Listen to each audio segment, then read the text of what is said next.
We are live. So welcome to the next episode of Just Thought You Should Know. I'm your host, Mike Reese, and I've got two guests here tonight. We got Brian Burris, and we got Ron Stoker from Battleborn Duckers, guys. So welcome tonight.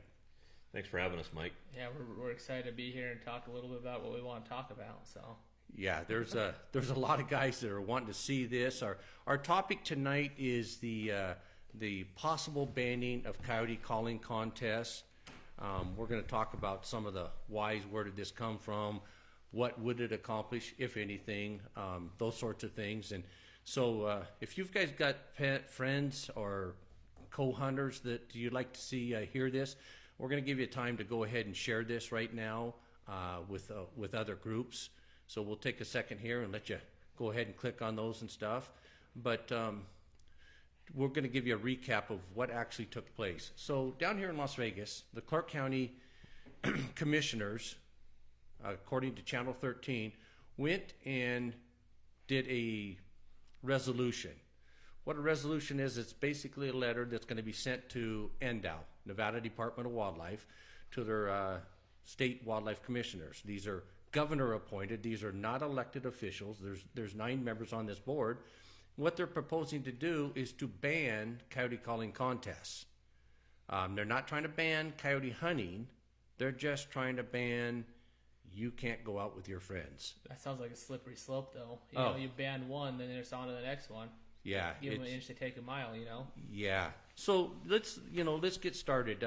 You guys are duck hunters, so you guys you have predator problems with duck. I think that every wildlife resource we have out there has an issue with predators. Would this help control predators? Ryan, tell them about that story in 21 a few years back. So, coyotes, obviously, any small game especially, are going to be a huge problem. So I actually was hunting a blind in the Overton management area.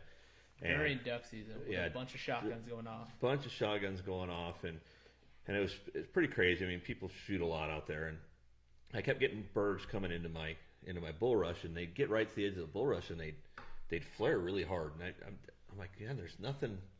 I can't figure out what's flaring these ducks. Well, the sun finally came up, and ducks started to come in, and they flared again. And I saw a coyote walking that far bank, and he was just walking back and forth. So the only thing we can do, so on that game preserve, you can't hunt anything besides duck during a duck hunt. That's just the rules. You can't shoot migratory coyote. birds. So you can only do waterfowl. So my solution was, there was a bird that was high that I normally wouldn't shoot at. I shot at it to try to push this coyote off. Well, it scared him just enough to where he kind of just went in a nice little walk, right? Sauntered on off. Wasn't really moving Typical fast. walkabout of a coyote. And then somebody else shot 3 or 4 times, and then it got the coyote moving. But it just goes to prove, I mean, people walked in and out of those blinds that morning. That coyote had no fear. And the funny thing about the Clark County Commission and their infinite wisdom is coyote calling contests aren't even an issue in Clark County. Coyote calling contests, basically trapping and hunting coyotes around the Las Vegas Valley is already pretty much off limits. You got to go really into the rurals to do it. It'd hurt areas like Overton and Sandy Valley and some of the areas further out from Las Vegas. The Moapas, the Logandales. The problem is with Clark County, with the shooting restrictions and the trapping restrictions, is you have to be so far out of the valley, and there's only certain areas you're allowed to shoot. Where these contests would even happen, if they did happen, and I don't know, Mike, maybe you know, but I haven't heard of a coyote calling contest in southern Nevada for a very, very long time. Well, do you think it's really the ban that they want to do? Do you think it's because they're saying, okay, we're going to ban the coyote calling contest, but Ron, if you and Brian want to go out and go call coyotes, have at it. We're not trying to regulate that. But here's the problem. Now we put legislation to this, right? So we send it to the board, and we actually put some legislation to it, and we make a law that says, hey, coyote calling contests are illegal.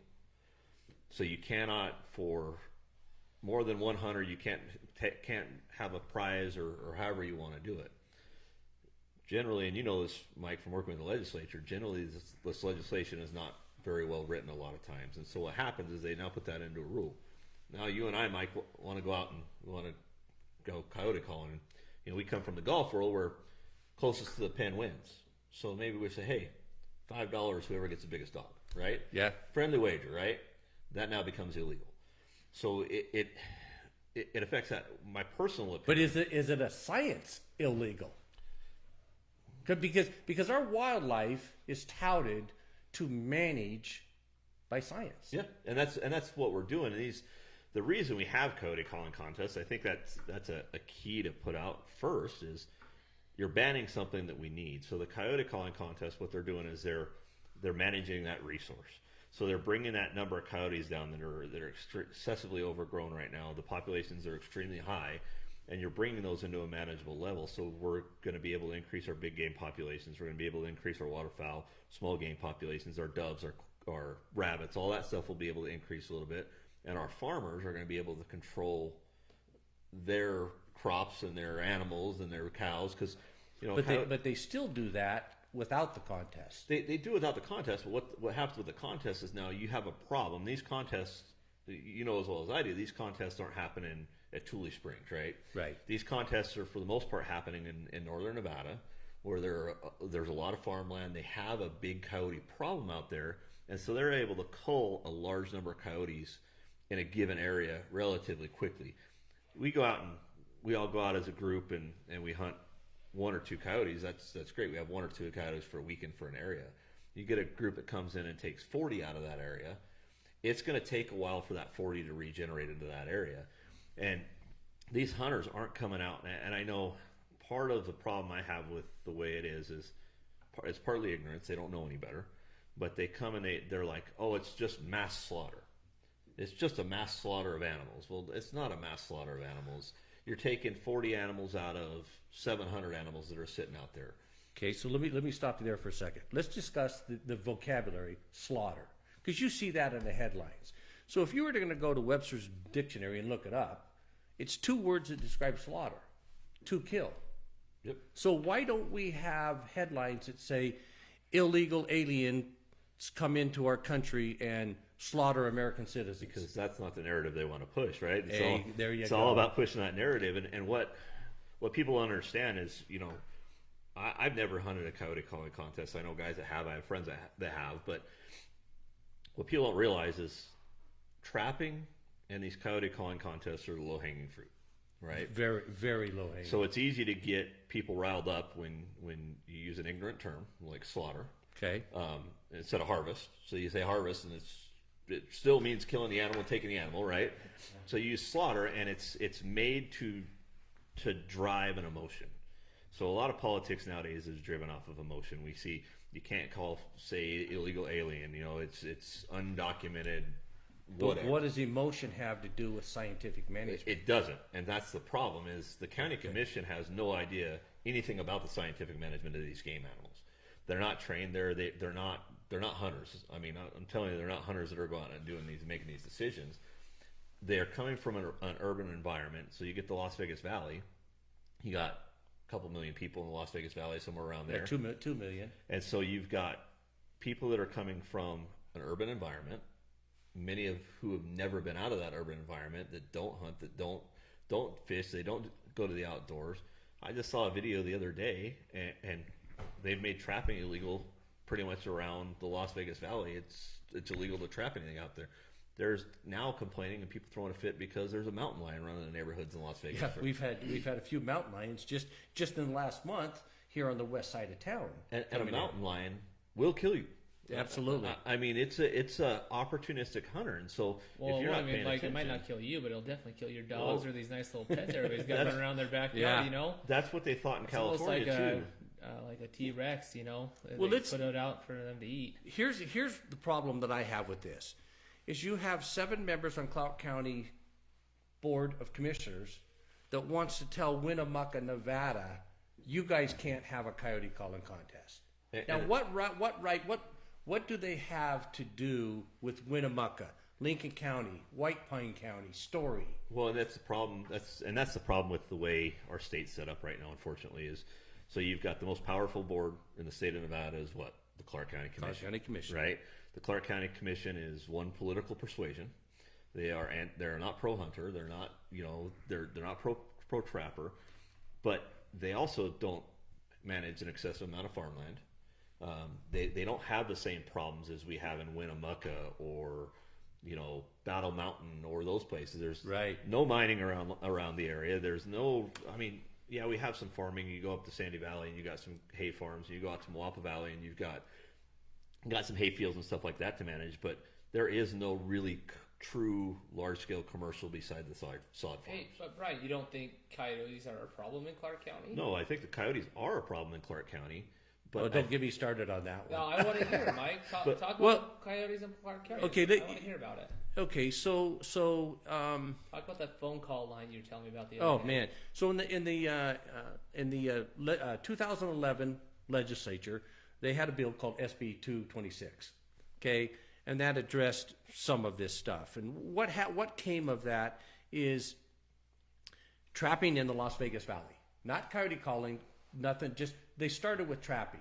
Okay, so they came in and they made NDOW hold these hearings to say, okay, what can we do in the name of safety, public safety? Granted, nobody had ever stepped in a trap. Nobody had ever been hurt or anything even close. If you really looked at a trap, outside of a 1-year-old or a 2-year-old, nobody could step in a trap. Make a long story short, they changed the trapping laws, and for the trapping season of 2012, it did go into 2013, they changed it. Well, they changed it in a way that made the trappers say, you're not welcome. Get out of our valley. We don't want you. So for all practical purposes in 2012, majority of the trappers heeded and said, I don't want any citations or nothing. They left. But where did they go? They went to Pahrump. They went to Lincoln County. They went out of Clark County. They went to Clark County. They went to the rural parts. They still trapped. You didn't kill trapping. You moved trappers around the strait. In reality, you made them concentrate more in another area, is what you really did. Yeah. Okay, so much so that in 2016, NDOW was getting so many phone calls of coyote sightings. NDOW here in Las Vegas. So in 2016, they hired a public educator,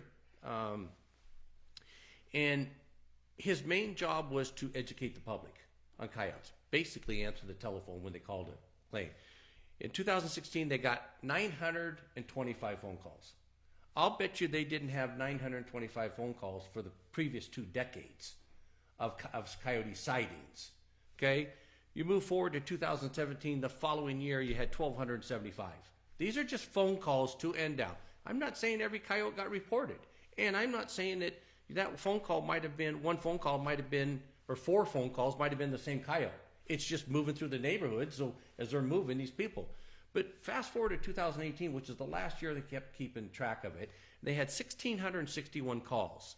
What? What was that number again? 1,661 calls. That was in what year? In 2018. Okay? So what changed in 2018 is they created a heat map. And what they did is they started looking at it more intently, and they started calculating it by month. This wasn't on the news, huh? No. Oh, weird. No. So it was public knowledge, but in June of 2018, they had over 200 phone calls in 1 month. And I'll bet you some of those constituents that called in were the constituents of some of the Clark County commissioners.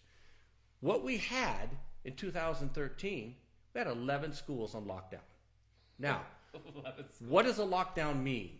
It means a parent cannot go onto school property to pick up their child after school. Well, the parent arrives at the school, and school is shut down. They're boarded off. They said, you can't stay here. You got to leave. And like, what's going on? Is there a shooting? There's so panic arose from this. Yeah, I mean, parents go to worst They're case just scenario, like, oh my God, shooting. all of this over a coyote? Well, you had coyotes on or near school property, and as a precaution, they started closing them down to keep the kids inside.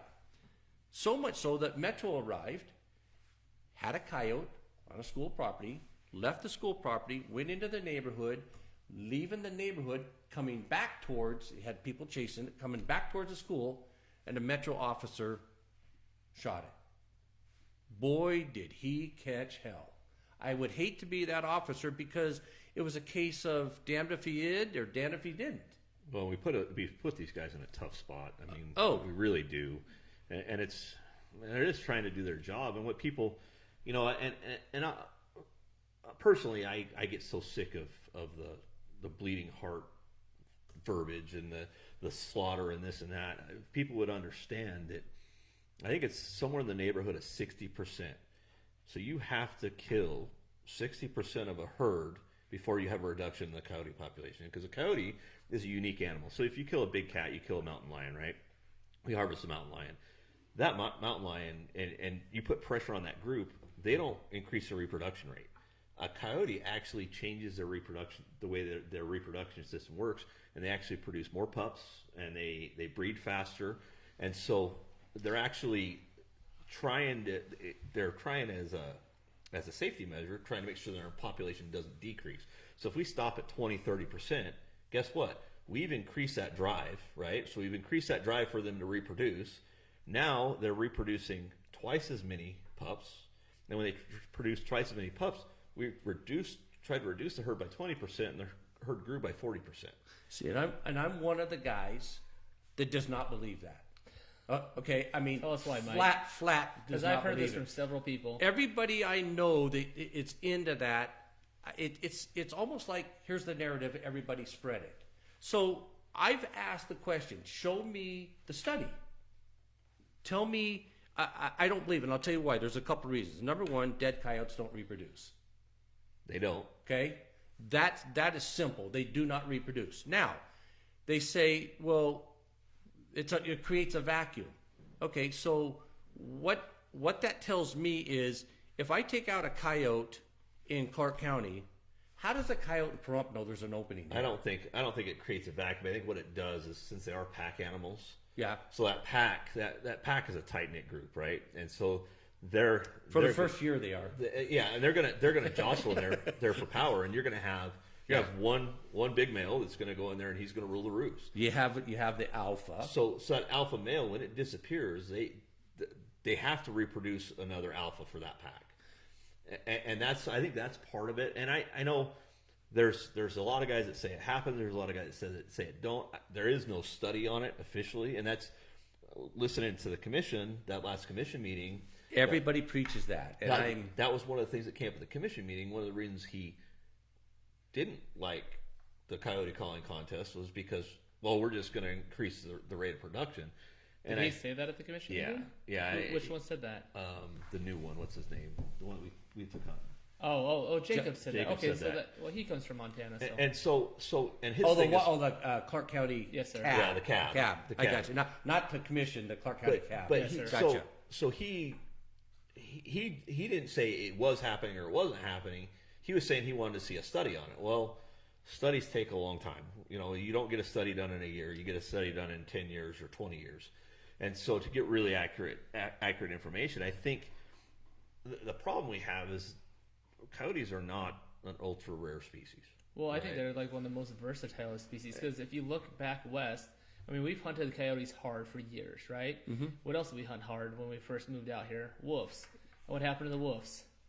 The coyotes, they have literally tried to kill off the coyotes. I don't mean control them. I mean kill them off. Eradicate the coyotes. No, this isn't recently. This is when? Probably in the 30s. Yeah. And you know what? They weren't able to complete that. And they tried really hard with. They had bounties on coyotes in the state. There's been a couple of counties that had actual bounties on coyotes, but it broke the counties because we've had some of the largest rabies epidemics in the state of Nevada. Well, and that's what drives it, right? It wasn't the overpopulation. They were overpopulated and nobody cared. It was when the rabies epidemic came in that we have to control this epidemic. And the way we're going to control it is now, today, I go have a calling contest and I harvest 40 coyotes or 50 coyotes, whatever I harvest, that reduces 50 coyotes. With the county commission, with what they're trying to push, if that goes into law and that goes into effect, we are going to have to implement a county program in the state of Nevada again. It's the only way we're going to be able to control the population. We can't afford to pay our bills now. And now you want to start paying hunters $20 a hide. NDOW spends hundreds of thousands of dollars a year. How much did you say? To control coyotes. Well, they have a state predator program. Yeah. Okay, so for this year, $797,000 was set aside, was available for predator problems. That predator could be raven, could be mountain lion, could be coyotes. It's the predators for all of Nevada's wildlife, okay? But the fact is that they still spend money just for an actual coyote program, okay? Where if they think the coyote is affecting a population of deer or whatever, they can isolate and do a project there. But they don't start the year off going, okay, well, we know where that issue is. We're in an all-time low for mule deer in our state. Yeah. Some guys don't want to have the hard conversation, just like they don't want to have the hard conversation on the wild horses of how much effect they do.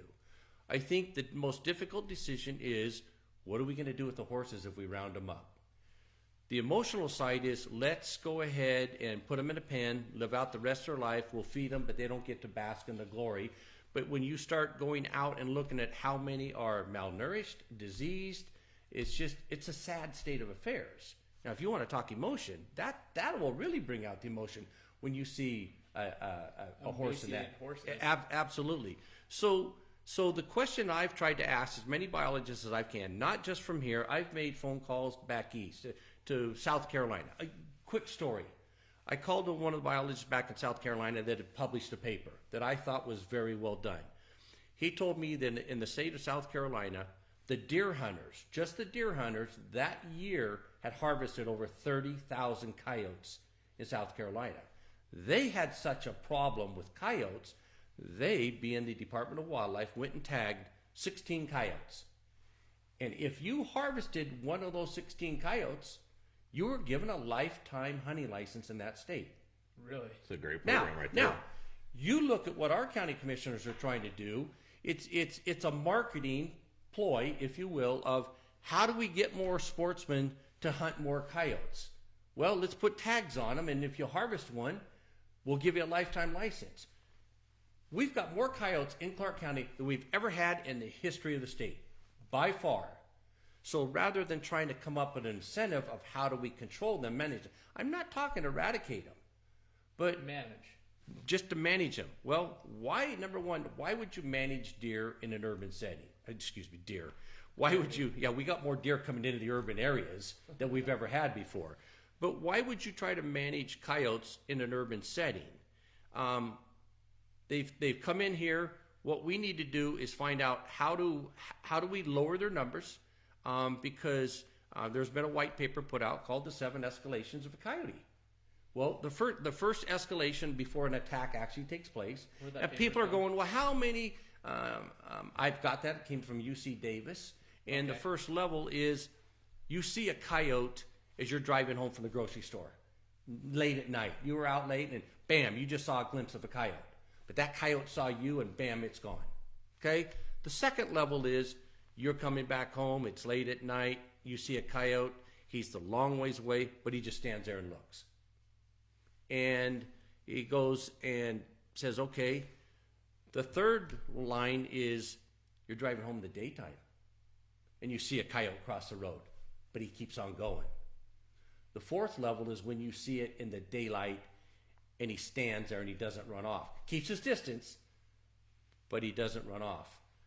It rolls all the way up to number 7 is they become habituated. They no longer have fear, and that's when the attack is imminent. It could be attack on your pet.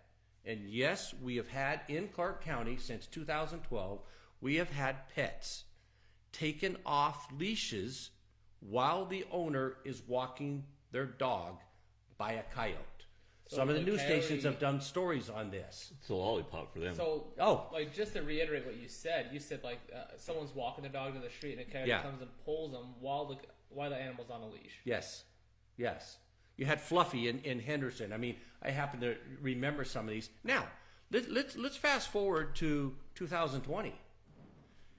In 2020, in October and November, we actually had residents of Nevada, of Las Vegas, become brutally attacked by coyotes. Yeah, I heard that. Doesn't hit the news, but a lot of people that are out there in the wildlife community hear about it. You had a lady driving a golf cart on a golf course in the Northwest, got attacked on her arm while she's driving her golf cart. You had a gentleman in Lake Mead out boating, pulls up onto the shore, and got attacked and got his face almost chewed off by a coyote. Why these don't make mainstream media, I don't understand. My point is, it was kind of a novel thing in 2012 to see some coyotes in the neighborhood, but it's escalated now. It's escalated to we're actually physically having human attacks in Las Vegas Valley. Do we have to have somebody die before we do something? So why do you think, what's the agenda behind Clark County trying to make it more difficult to get rid of these coyotes? I think it's politics. That's 100% what it is. Well, okay, here's what I call it. They are picking on a group, a culture. Okay. You got coyote callers, the guys that want to do it. But they're saying, Mike, have you been to one of these contests? no, I haven't. I've been invited to a Why don't bunch. you explain that culture with the coyote calling contest and explain what kind of goes on at them? Okay, so what it is you get an invitation and you go, and what it is they'll do an outing. They'll do a barbecue, steak fry, whatever they want to do. As you come and register, you get to see some of the friends you may not have seen for a while. It's a very social gathering. Yeah. You're not guaranteed you're going to see any. You're not It's like a guaranteed. hunt camp almost. It's exactly like a hunting camp. Yeah. So you show up in hopes of being able to harvest a coyote or 2 or 3. And as men and sportsmen, we call ourselves sportsmen because it is a sport. We might say, you know what, I'll bet you $20 I can get more than you can or whatever. The idea behind is to harvest as many as you can. And create a camaraderie in a community. Absolutely. They're paying the opportunity to do a service. Yeah. Okay? We're not spending the hundreds of thousands of dollars for them. They do that. Now, they say, okay, here's the rules. Here's what we're going to have awards for the most amount of coyotes. We're going to have an award for the biggest coyote. There's the ugliest coyote. Yeah, You know. what different categories. They're typically put on by the ranchers that are having problems with coyotes. Some are done by ranchers, some are done by sportsmen, some are done by people that just that care about that community right there and want to. Locations at one of their hunt areas. It's like well, if you guys are going out hunting anyways, could you stay out a little bit longer and make sure you get some rather than just allocate 2 hours for this? Yeah, let's get. What's in it together for and me? figure it out. Yeah. Yeah, well, you know what? What if I paid you? What if I gave you $100 to stay out and hunt? I think that in a way back when, they kind of evolved in that sense. So the county commission is picking on these group of people, and they're trying to make them go away. They're not saying you can't hunt coyotes. They're saying you can't hunt coyotes with your friends. Do you know what that is? That is cultural genocide. And They are it's isolating a group of people and putting them out. Well, and unfortunately, as the politics culture goes right now, we're seeing a lot of that. I mean, look what the county commission just made another pretty controversial decision, and you take one controversial person off of an airport, put another controversial person on it. When you look at public opinion, I went to all the public opinion. It was 4-1 against that decision from the public. And they did I think it was anyways. higher than that. That's being conservative. They did it anyways because I'll be damned what the public wants. We are the kings, and we're gonna make this happen. And You dirty peasants. yeah, and I think here's the problem is we don't manage wildlife. I'll tell you right now, we don't manage wildlife. We don't manage wildfire risk. What we do is we solve an emergency. We stop an emergency. The coyotes come into town, and I got to go kill a coyote because it's an emergency. I solved an emergency. There is no long-term management plan that's been implemented to make sure it works, and that's why we're back in this problem. Wildfires are the same thing. Yeah. Reno, if you went up to Reno and looked in the 40s and 50s up in Reno, it was beautiful, super thick, lush green up there. I mean, absolute beautiful. What's happened is lightning hits. We used to let it burn, and it would burn all the underbrush and get rid of all that and create a really healthy forest system. Okay. Now, lightning hits. We send 50 firefighters out there, and within 30 minutes, that fire's out. It never burns that underbrush that we did before. So now when the fire gets a little bit of steam, you can't control it, and we're having 200, 300,000 acre fires. So you're killing a lot of habitat that way. You're killing a lot of the deer, pushing a lot of deer out. But we're doing the same thing with the coyotes. So now Clark County, in their infinite wisdom, has made basically with trapping, you had a fence, an invisible fence around the Las Vegas Valley. So you had a buffer zone where guys would trap, the cats and the dogs would come in to a certain point, and the coyotes would come to a certain point. They get trapped, and there was a buffer between the predators and the Las Vegas Valley. You've now taken that trapping and that barrier out of between Absolutely. them. Absolutely. And now you're screaming, oh, there's coyotes, but oh, they're so cute. We can't be mean to coyotes. And I listened to somebody on a board basically talk about, oh, you guys are just being mean to the predators. You know what it reminds me of? Have you seen that Jurassic Park where that little dinosaur runs up? That little girl, and she thinks it's cute, and then all of a sudden there's like 50 of them, and they're eating them. Yeah, that's what coyotes are. Well, they're that little dinosaur, but they're evolved. Guys, let me stop here. We got a lot of people on here sending comments in, asking, okay, what can we do? How do we fight this? We still got a lot more time, but let me go over here. This is an email address right here. If you feel strongly about this, for or against, and you want to have your voice heard, send your email to wildlifecommissioners.org. I'll leave it up on the screen here for you just a little bit. Write this down, and comments too. And you can have your voice heard, and this will go to all 9 commissioners, wildlife commissioners. This isn't Clark County commissioners. Man, we got so many commissioners in the state, don't we? I know, and it's like so send your. We will post this back up as we go through the episode here. But if you want to, the answer to what you can do is email these people. Tell them what your thoughts are. You know what? But keep in mind, don't do a 2 and 3 page dissertation, because what happens is people get in this position, they're going to get bombarded with so many emails. Basically what they're tallying is how many are for and how many against. Yes, you might get a paragraph read if you've got a point that, think of it as your 15-second elevator speech. You know what it is. I'm not saying you can't write a 1 page, but don't be dejected if somebody doesn't read, 2,000 1-page things. These guys are volunteers. They don't get paid for this. Human nature is going to take the easiest way out. They're going to do a tally sheet, and they're going to go who's for it and who's against. So one more time, it's wildlifecommissioners.org. We're going to go ahead and go on with our... Well, and I'll add a little bit of a caveat to that. Okay. Like, I saw, this came out in the news, and got people in an uproar. And, of course, it was Channel 13, and they did about the worst coverage I've ever seen. I mean, they brought a guy back from several years ago. News does a bad job, Brian. Yeah. Okay. Just making sure. They had a guy from several years ago that didn't paint trappers in a very good light when they brought that up, and then. Well, that was an 8-year-old video, exactly, off a 2021 but issue. You don't think they did that on purpose? They chose that clip for a reason, and then they brought an anti on, and that's okay. But what I've seen is through, I think it was the Trappers page that I was looking at. I had a conversation with one of the guys. So somebody posted a certain commissioner's name, and I'm not going to give his name because we don't need his name.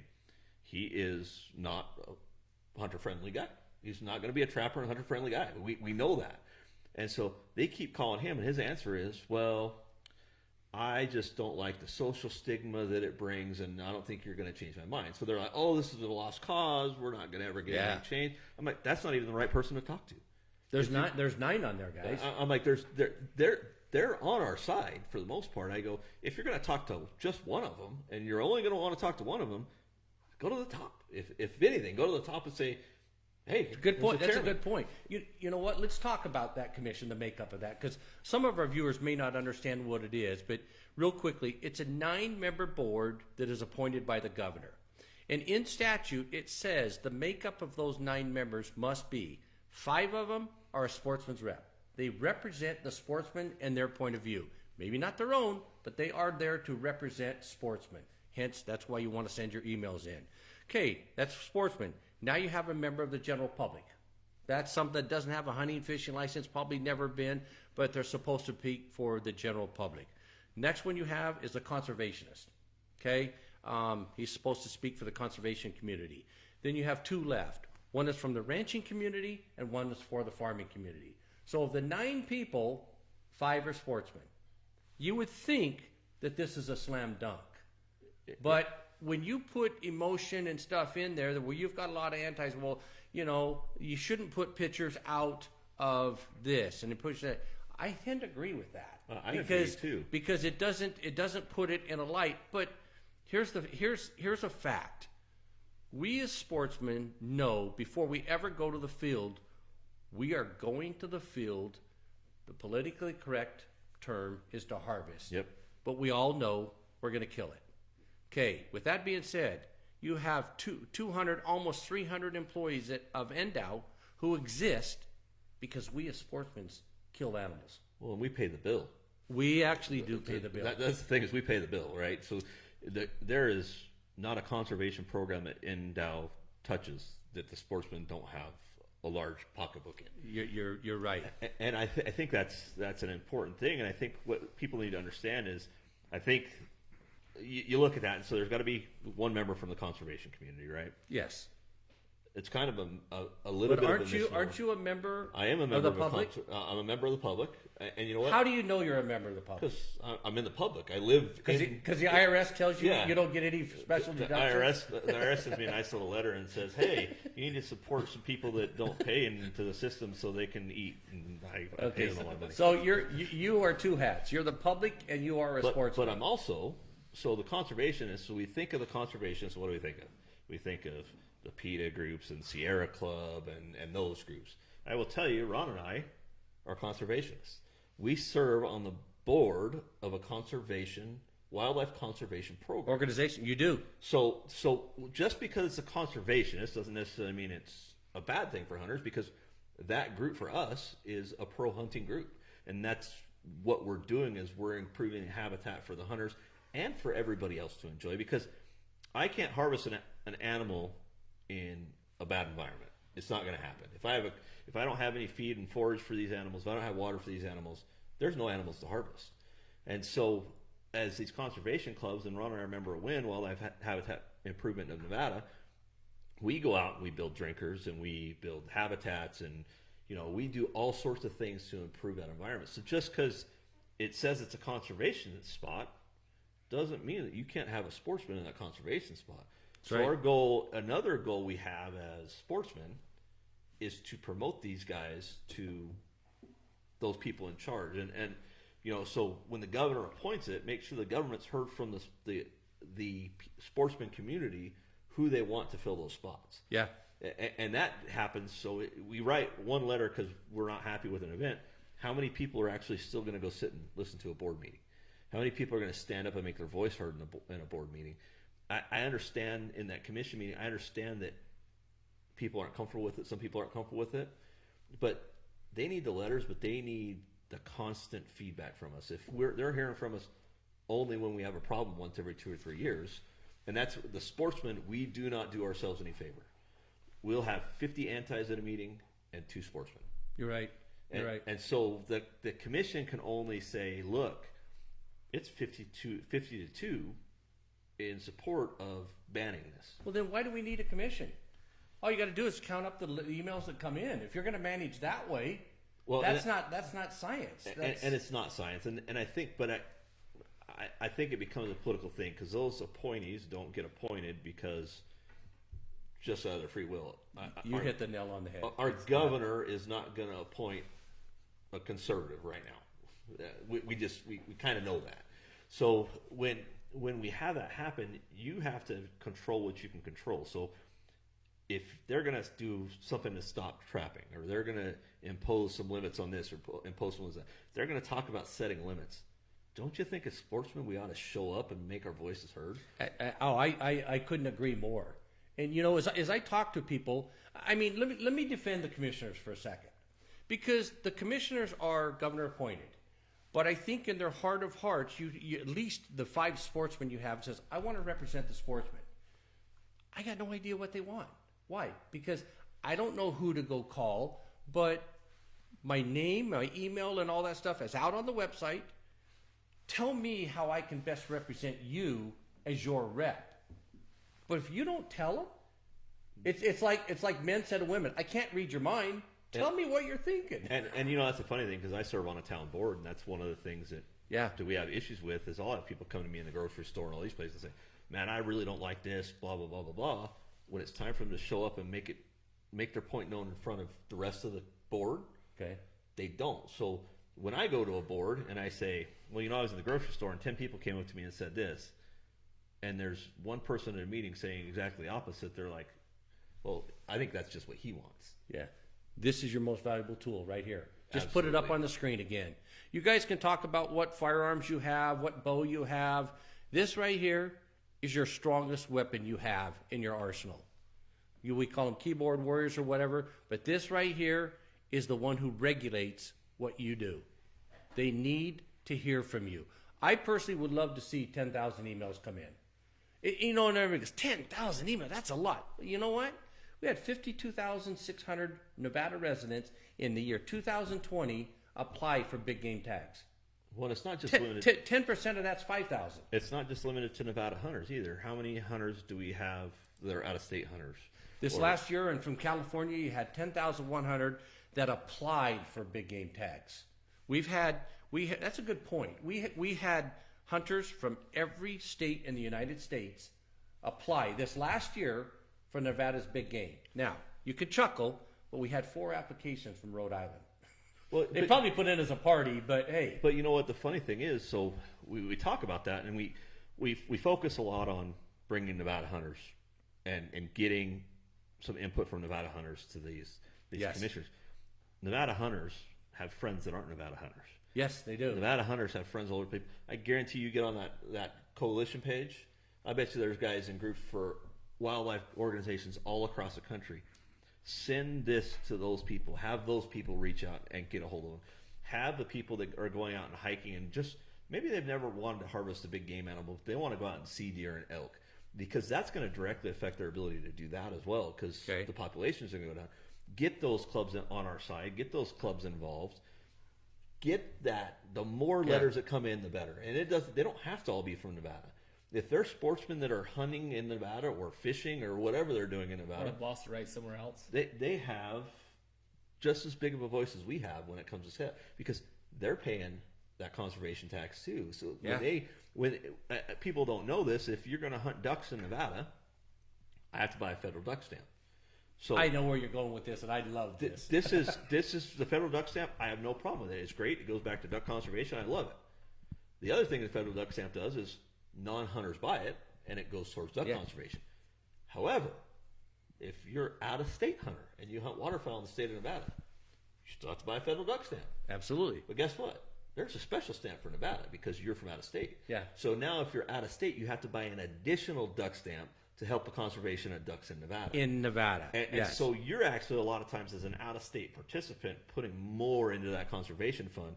So you have a voice. So if you're listening to this and you're like, well, I'm a California hunter, I'm a Colorado hunter, and I want to step it up, but I don't want to go to the commission because it's not my place. It is your place. It is your place. If you're going to hunt in the state of Nevada and you're going to buy a hunting license in the state of Nevada, you have a voice in the state of Nevada. Yeah, something I found really disturbing when we went to that last commission meeting. There's one person in particular on that thing that always says, well, from what I understand what the public wants, and she'll say, sorry, they don't want to give her away. They'll say something that is totally adverse to me, Mr. John Q. Public, what I want. And so you being there, you get to listen to the crazy things they're saying, even if you're not that intelligent or educated. Yeah. Just show up and listen to what some of these people are saying that you want. And if you don't think you're educated enough, or you don't think that you have a good enough speaking voice, or you're scared of being up in front of the public, you can sit there right in that meeting and start emailing saying, I disagree with what she said right here. And you don't have to stand up. But I think if you go to those meetings and you're sportsmen like me, we're all ornery, you're going to get riled up with what some of these people are saying. Yeah. I mean, you think Channel 13 is bad? We have people on the Wildlife Commissioner Board saying the same thing that they're saying on Channel 13. Well, not only that, but it's not based in reality. They're anti-predator hunting, 100% anti-predator hunting, and basically the attitude is we're just being mean to the predators. We're not mean to any other animal. We're just mean to the predators, and it's not based in science. It's not based in fact. There's people don't realize that. Although we've never stopped a mountain lion hunt in the state of Nevada, there is a quota for mountain lions in the state of Nevada. There is. And so we've never got to the point to where it was an unsustainable hunt and they got to that quota and had to stop a hunt. Yeah. So we're setting the numbers and we're not even coming close to hitting the numbers. Let me back up a little bit about what I was saying, though. But on the other side, that we have a lot of people on the commissioner board that are on our side and need our support. They just need us to step up and say, this is what we think. And then that way they can voice their opinion. Kind of like you're saying, the people that run their mouth to you in the store and then they don't show up when it's time to walk the Yeah. walk, you know? Yeah. And so we've got a lot of people on that commissioner board that are on our side, and they'll still be on our side, but they just need someone to holler for them, is what I think. Am I right? No, there? no, you're right. And you know, the part that I struggle with is they'll take 10 minutes. Yes, it's down to 10 minutes or less to apply for your big game tag. Well, take that 10 minutes once every 2 months, and go on the website, or get on some of these other coalitions pages that might put the agenda out. Look at what the topics are and send an email in ahead of time. Just ask it to be read into the record. You don't need to get up and speak it in order to get your You could an email, a letter, you know, however you want to do it. And you know, the other thing is, you know, while we're on that subject is, so the Wildlife Commission and the county board also, they have an agenda that's posted, so you can kind of see what's going on at that meeting. If there's something that you don't agree with, or you see something coming up that you have an opinion on, send the letter off. But also, you can go to actually the state legislature site, and the state legislature, when they have those bills, I mean, it's cumbersome. You go to the NELIS site, NELIS, and you can look at every single bill that's been in the whole introduced. state, all 1,200 of them, or whatever. So you go through those bills, and now most of them will have titles, right? And so there's going to be one that'll maybe say something about trapping. You don't have to look at every bill, but it says something about trapping or you can put a query in just to wildlife. Yeah, or game anything management. has anything to do with wildlife. So you pull those up and you look at those bills. Some are going to be pro, and some of them are going to be anti. And so the ones that you want to make a thing on, it's super easy. You go right there and say, I want to comment on this bill. You put your name in, you send them a comment, and that comment becomes public record. But you know where else that comment goes to? It will look, because you have to fill out, this is private information, that you have to fill out your name, address, your location. So the computer, or the people that put the software in, actually look to see who your senator and who your assembly person is, and that comment gets sorted over into where they can easily pull it up. But they say, I don't want to read all 2,000. I only want to read the comments of my constituents. Yep. And you don't need to know who your senator or your assembly person is. And a lot of people, you may not have even known that it sorts it to that. So they can, you know, let's say it's somebody on the wildlife, a natural resource committee. They're going to go, hey, you know what? We're going to be hearing this tomorrow. Let me go up to the page and let me go see what the comments are. Oh, there's 2,000 comments. Okay. Wow. 750 of them are in my district. Oh, wow. Let me read a few of them and see what they're saying. Well, they don't have to read all 2,000, but they're going to read some of them from their constituents. And if I remember right, Mike, I think there's a place on there to where it's a pro, you're for or you're against it. Absolutely, right? yes. So what they do, and a lot of people don't realize this, if you've never watched a live legislative session or a live board session, they will go through and they will say, we have 2,700 in support and 1,300 in opposition. Yeah. And then when they do their comments, they try to, if it's a critical issue, they try to live comments that kind of say, okay, the pro is going to go for a while, and we're going to let the against go Absolutely, for a while. when they hear testimony. And so they split it up so there's equal time for the pro and the anti. If I only have 2 pro guys there and I have 70 antis there, guess what? They're going to hear for 2.5 hours everything the antis want them to hear. Yeah.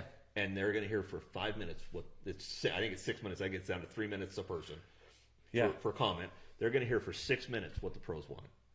So it's a numbers game, and we have to, as sportsmen, we have to step up to the plate and bring the numbers up. The time is here. Yeah. This is what I think with sportsmen. We're used to being in quiet places. We're used to crawling up top of mountains, waking up early in the morning, you know, walking through the marsh, standing by a lake and quiet. But if we stay quiet too long, we're going to lose it. Yeah. Good point. It's time to stand up. There's time to be quiet. There's time to stalk deer, and there's time to be loud. And we're at a turning point in Southern Nevada where it's time to get loud. It's time to get loud. And it's time to raise your voice. And then with that, it's not that hard. And I mean, we'll fight for. Me and Brian will get up at 2 a.m. to beat someone to a duck spot. But that spot's going to be gone unless we get loud now. Yeah. And we won't be able to get up at 2 a.m. because it's going to be gone. And it starts with coyotes, and it's going to end with us losing our hunting spots. Well, it's a slippery slope. And so if we're fighting for a duck spot at 2 a.m. against a fellow sportsman, we better get really loud with these anti-hunters. You know, you're right. And you know, I didn't finish my talk on the coyote contest. Let me go back to it because I'm sitting here. What we're talking about tonight? Yeah, what we're talking about tonight. But what happens is people go and meet their friends, and then the rules say, okay, the hunt's going to start at 6 p.m. Their sign up was at 5. So they have their barbecue and all that stuff. So let's just say, I'm going to use a round number. Let's say 30 people that entered that. But a lot of these are 2-man teams. A lot of them, some of them will even be a 3-man team. So let's say it's a 2-man team. So there's 15 teams. Team 1, 2, 3, 4, 5, they all get in their vehicle and they all go their separate ways. They never see these people again. Not until if they were successful and they want to get their take documented. So they had a social, they had dinner with them, they shook hands, they caught up on past times and stuff, and they all went out to go do what they were there to do.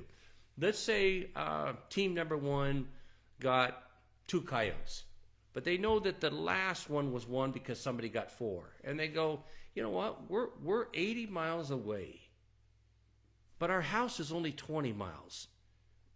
I don't think we got a chance to win anything. It's shorter. Let's just go on home.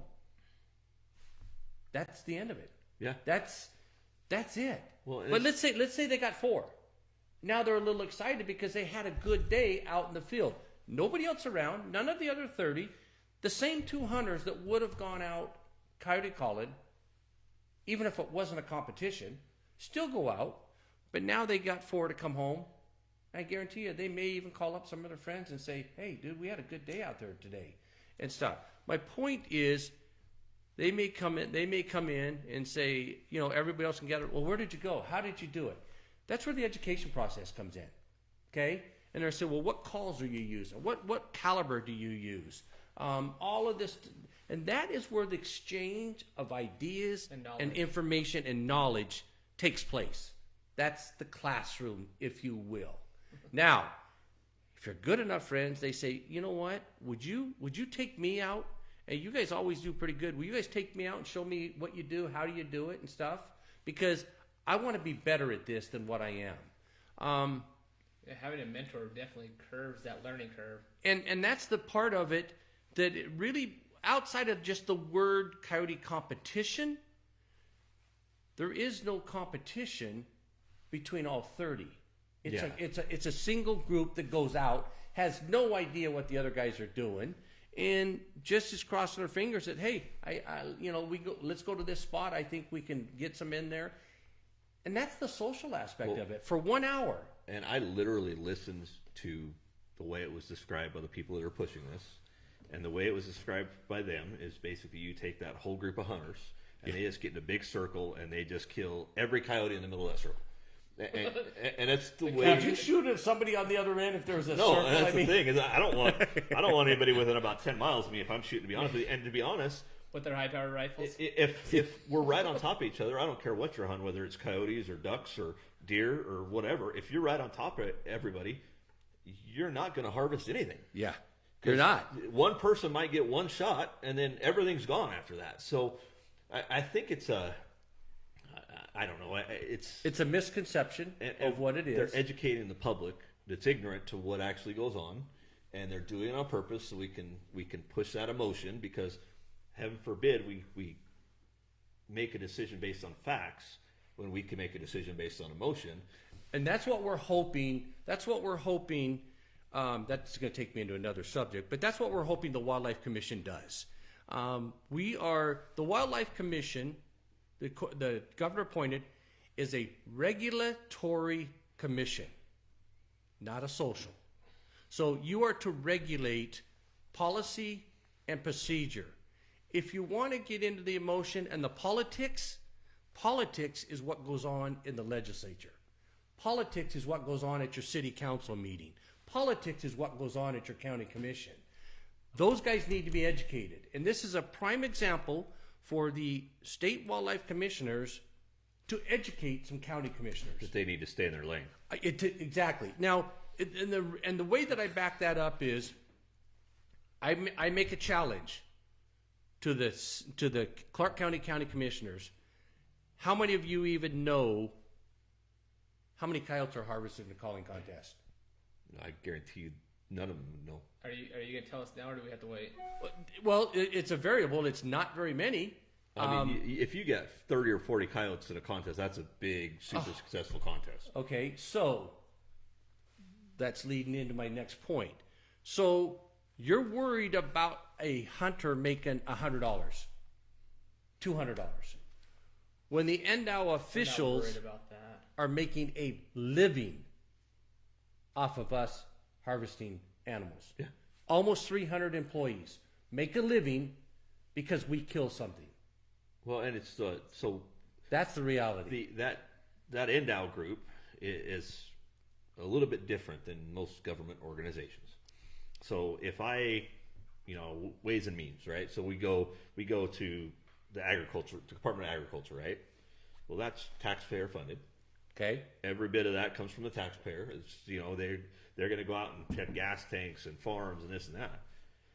Every other board, just about, NDOT. NDOT they have some funding from gas tax, but it's still coming from the taxpayer. It's a user.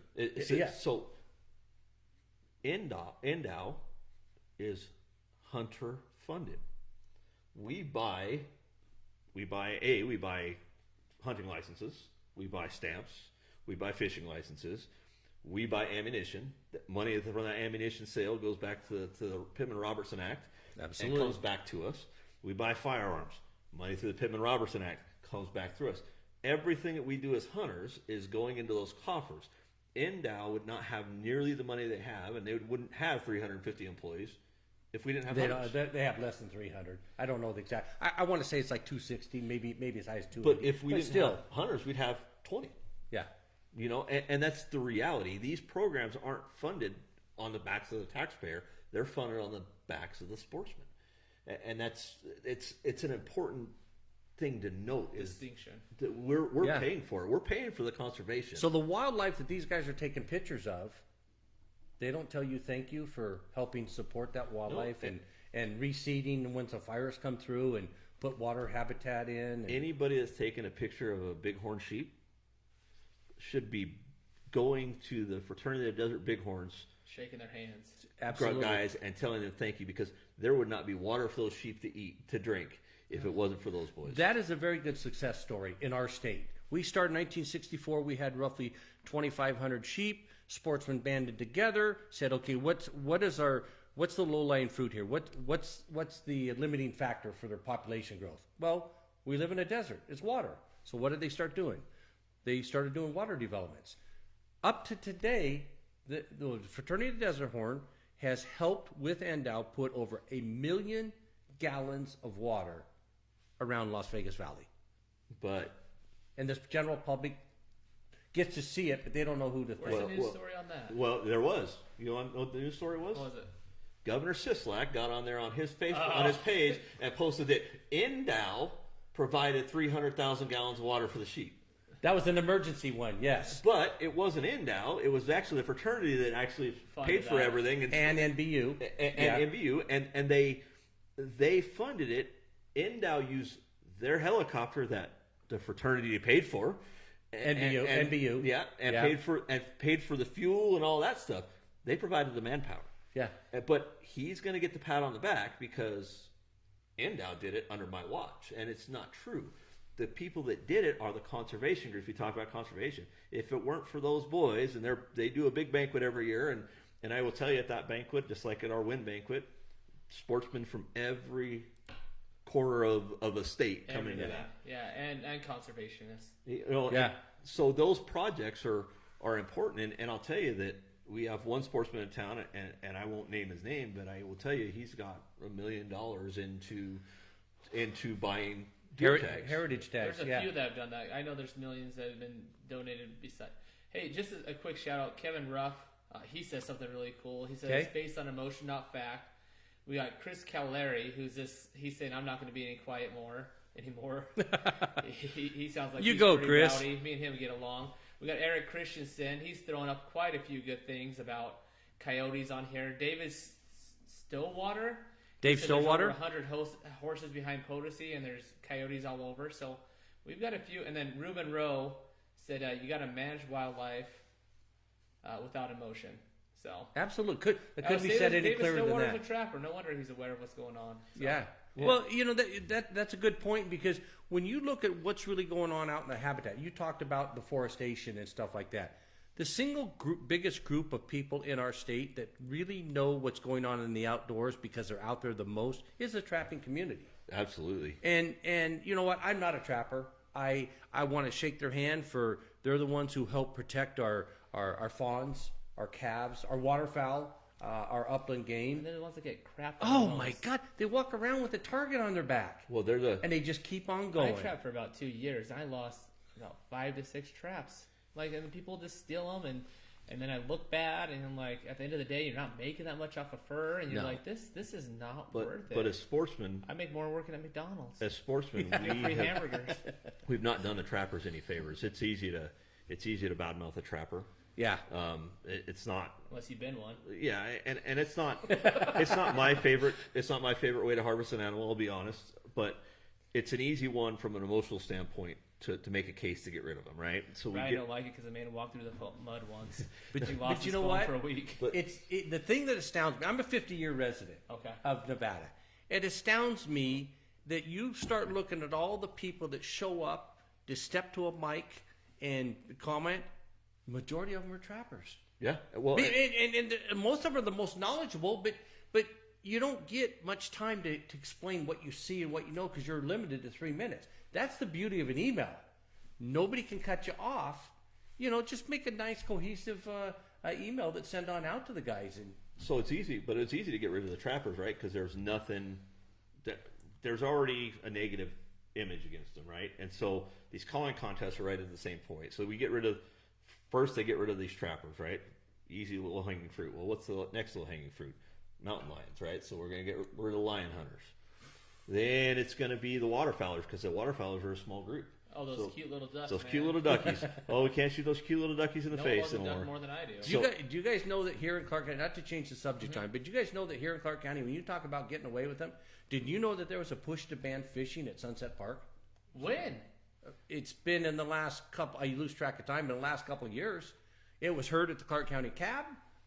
There was a huge push. And NDOW had to get involved in this as an education purposes and says, look, this is what we do. This is how we do it. This is where the funding goes. But their complaint was there's so many ducks that get caught with extra fishing line or whatever. Even though there was trash containers there to put that stuff, it was because of some ducks that... So you know how you avoid that, right? We open up more fisheries. Right, we have more parks with ponds that we can stop. You spread those fishermen out a little bit. You don't have people on top of each other. I'll tell you, I wouldn't hunt Sunset Park, and not because, or I'd love to hunt. I'd love to hunt Sunset Park. I'll be honest with you. I won't fish. This is a live show, so you got to watch what you're saying. I won't fish at Sunset Park because it's a good fishery if you want to catch stockfish. Yeah, but it's not a well-managed fishery. You bougie, no, man. It's an entry level. Take the kids out. Their attention span is. That's where I cut my teeth in Vegas. Yeah, a lot of kids. A lot of people can't afford to go where Brian goes, which is a long drive, and so all these urban fishermen. Sunset Park is a great fishery. Well, and there's Tule Springs is another good one. Awesome fishery, and they have recurring bass population at Tule Springs, and so I think. Oh, here's a good comment. Did you see that one that just came in from Brenna Hollows? No. She says, I travel Nevada multiple times a year to hunt coyotes, especially during the contest season. Spend thousands on motel rooms, food, and gas. Wow. Stimulating our economy. Thank you, Brenda. That's another Brendan. Coyote contest because those guys do spend a lot of money to shoot a coyote rather than us paying other people to do it. Dude, you look at the sales tax. The sales tax on the equipment that they buy. Guess who gets to use that sales tax?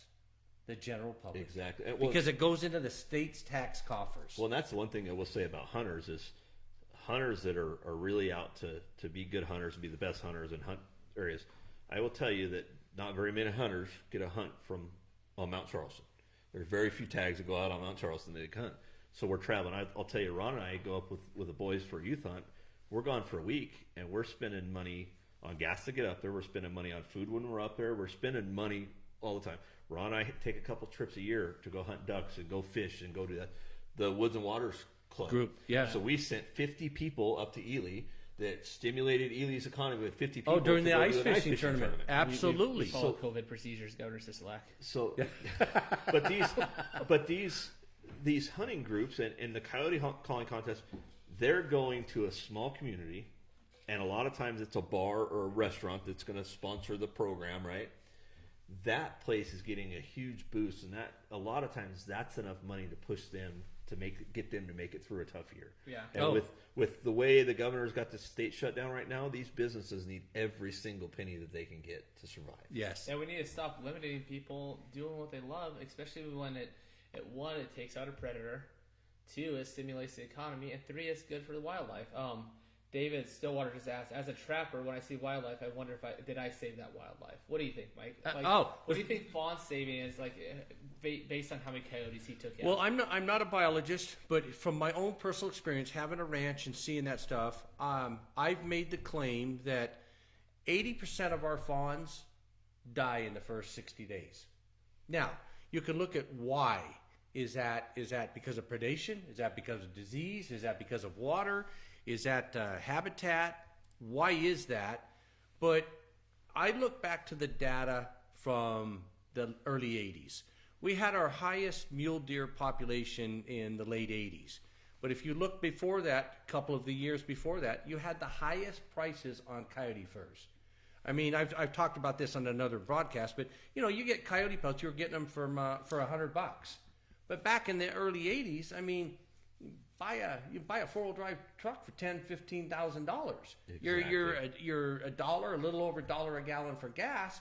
It meant something to you, and so therefore we had a higher than normal take on predators. So that lowered the predator numbers. Didn't eradicate them. Didn't even come close to doing that. Then it's followed up by some of the largest precipitation we've had in our state. Some of you guys probably remember the water going over the dam. The fish too. And bam, what happened?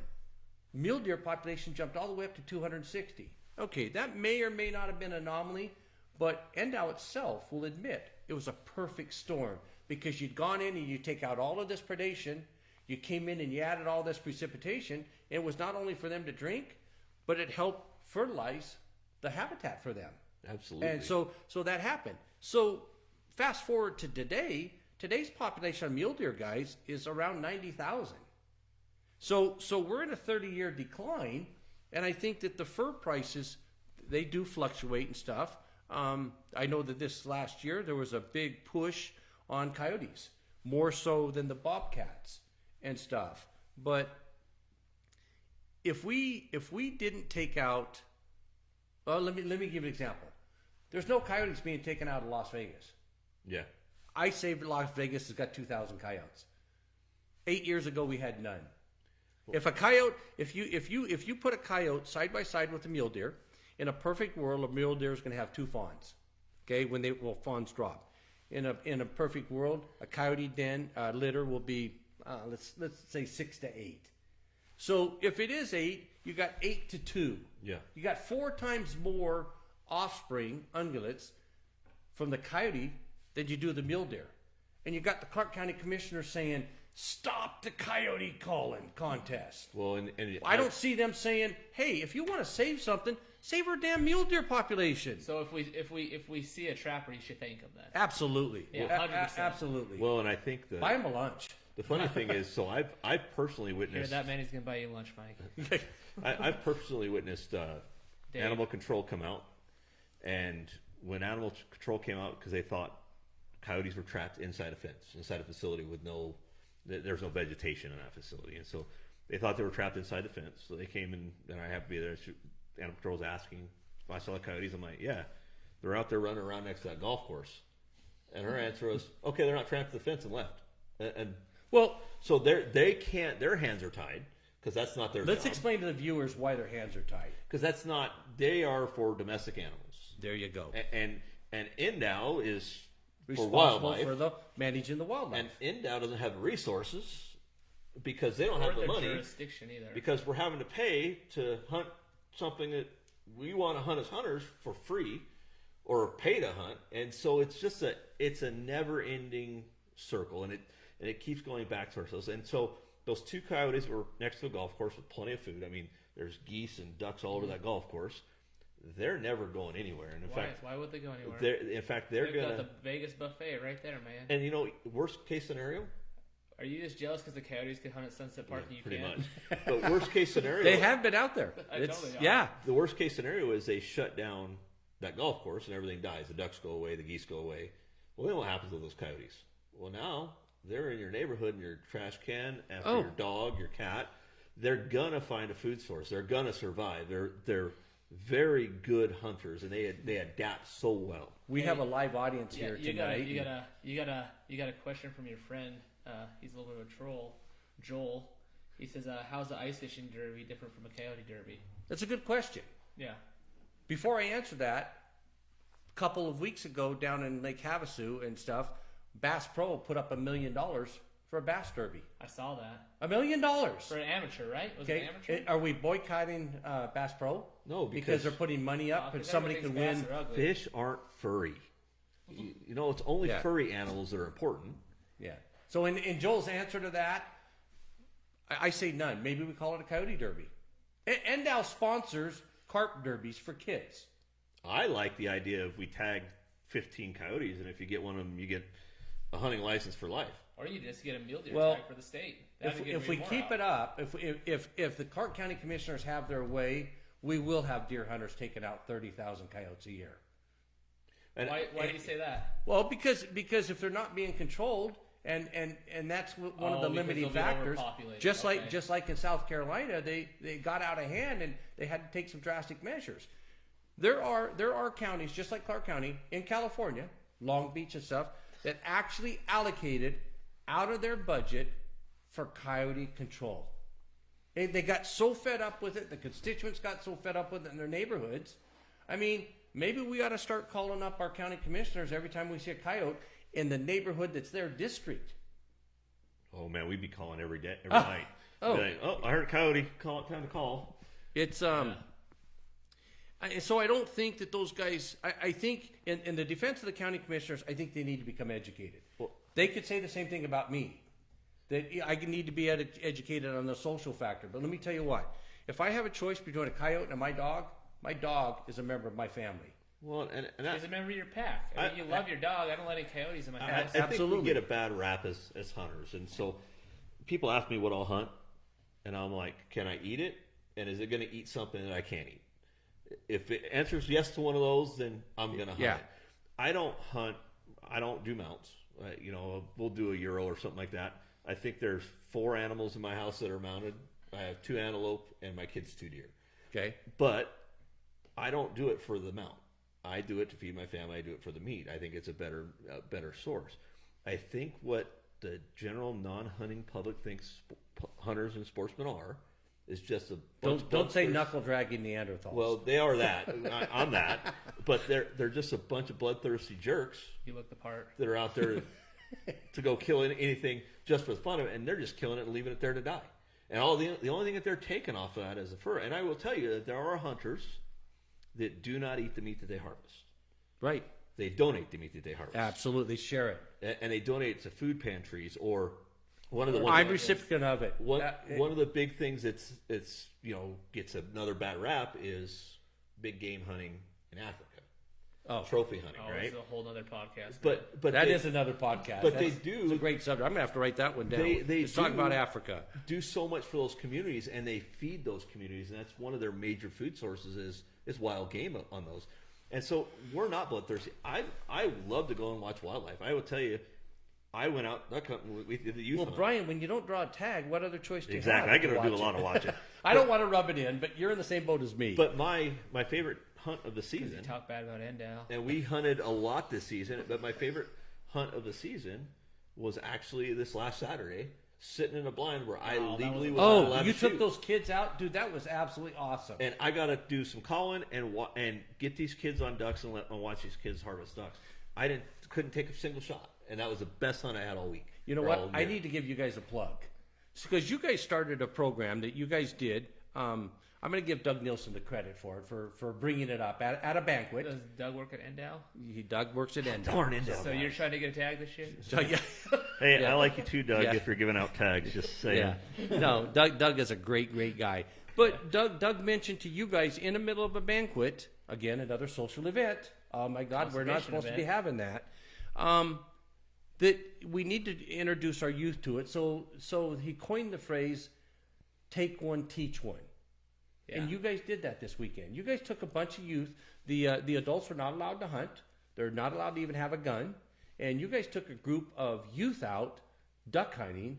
And I got to see some of the video and the pictures of it. I thought it was fabulous. I mean, one of the kids shot a goose that had a band on it. Yeah, there were a couple band of geese taken out. There were 2 kids from the same. They were cousins that they both got bands. Cinnamon teal are pretty rare in the state of Nevada. Yeah. They migrated in. My group and Ron's group both got some cinnamon teal. I think there were 7 or 8 cinnamon teals shot that time. We had 60, 70 kids out there. We had a duck call contest put on by one of the guys. I heard that. That was phenomenal. And so, but the idea is, so Ron and I, with our podcast, with the Battleborn Duckers podcast, is that's our goal, is to get new hunters out hunting, whether it be, we love waterfowl, but it's not necessarily waterfowl. We took an antelope hunter out for the first time this year. We took some youth on a mule deer hunt. And so the idea is, our motto is take one, teach one, and hunt hard, is to get these kids excited. We're going to have, there's some programs that we've got that are coming up for the youth that are going to be phenomenal. But the idea is to teach these kids that we're not just there to kill animals. Right. We're actually got to teach them the true sense of conservation. Exactly. Well, you don't have to do it just kids. I mean, if you got a next door neighbor, you live in Clark County, and you hunt coyotes, or you fish, or you big game hunt, it's not that hard to drag one other person with you. Well, and Ron, they usually buy their own food. And, and Ron and I are really, we're proof this year. So we started our podcast right at the beginning of hunting season, pretty much this year. And that's the Battleborn Duckers for you guys who are listening. These guys got some phenomenal stuff on there. And Ron and I, we've always taken new people out and got them out.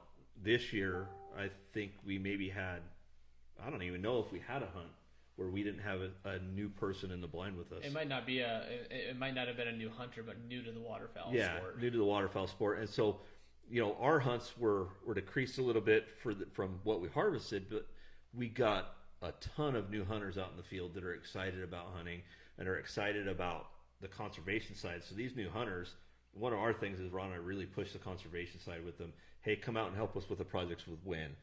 Join the Desert Bighorn Fraternity. Go out with the Woods and Waters guys. Learn how to do this the right way. If we can teach this new generation of hunters to be ethical hunters, to really look at the conservation side first, and to hunt for the right reason. I don't care if you want to hunt and you want a mount. I will tell you, if I get a monster buck out there or a nice bull out there, I'm going to shoot a big bull if I find a big bull. Absolutely. But I'm going to take a bull that's going to feed my family, and so that's what I'm looking for. I'm looking to fill my freezer every single time I go out. And there's a lot of different types of hunters and stuff out there. Guys, we got about 7-8 minutes left. I just got a comment in here of an actual news article that just happened.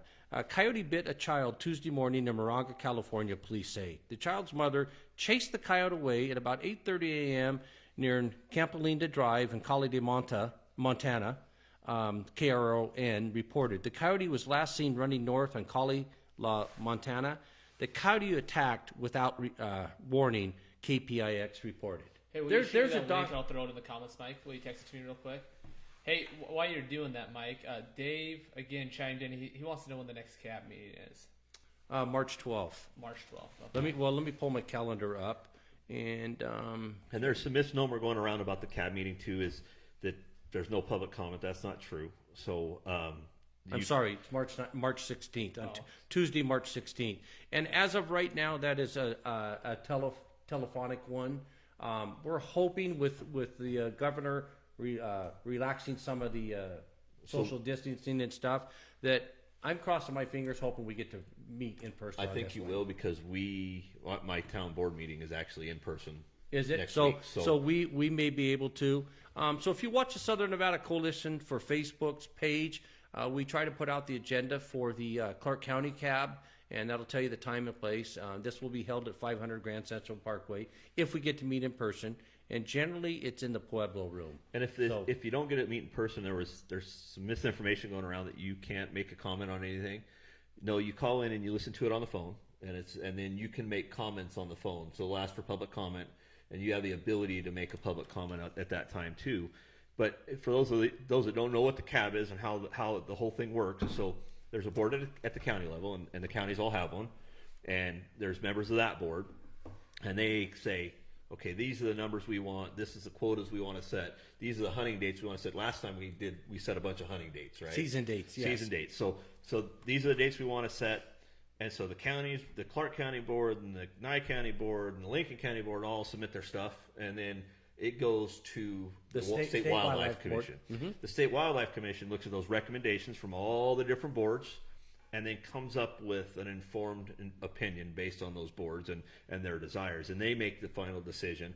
And then if it needs to go to legislative action, then it would be forwarded to the legislature and say, hey, this is what we need. And the legislature would have to introduce a bill, vote on the bill during a standing session, and go that route. So there's kind of different levels, and it all starts with the sportsman on the ground. Yes. Getting involved, getting in there with their cab member, talking to their cab member, know who your members are.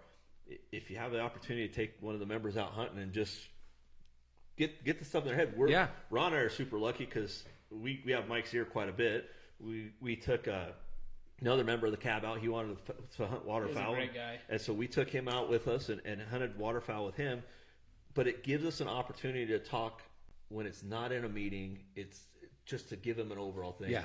Come to the different clubs. Woods and Water is an amazing resource just for the amount of people that are in every single club just about in Southern Nevada is represented in that organization. And so you get to see the players in there, and together as sportsmen, we get to share that stuff and help this process move along a little bit better. Absolutely.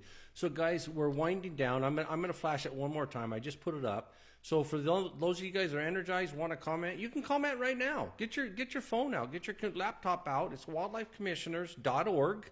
And send in your comments. This will go to all 9 members. It's one of the best ways. And our goal is to get 10,000 emails in. It's probably a huge task, but I tell you what, guys, if you're ever going to start getting involved, this is the simplest, easiest way is to send an email in. Let it go on in. Tell them what your comments are. Are you for? Are you against? Let's drive those numbers up.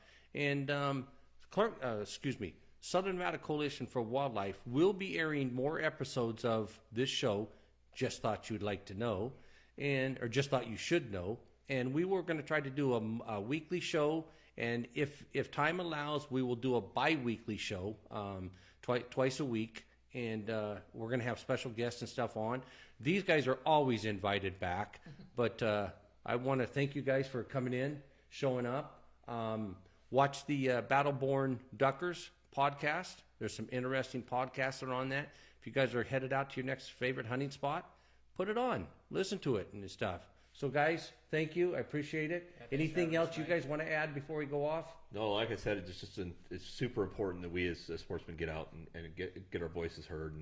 And you know, there's a lot of hunters in this state. And if we band together, the antis will never be able to stop the agenda we have. Let me make one comment before we go off. We got 2 minutes left. I had this conversation today with a past lawmaker.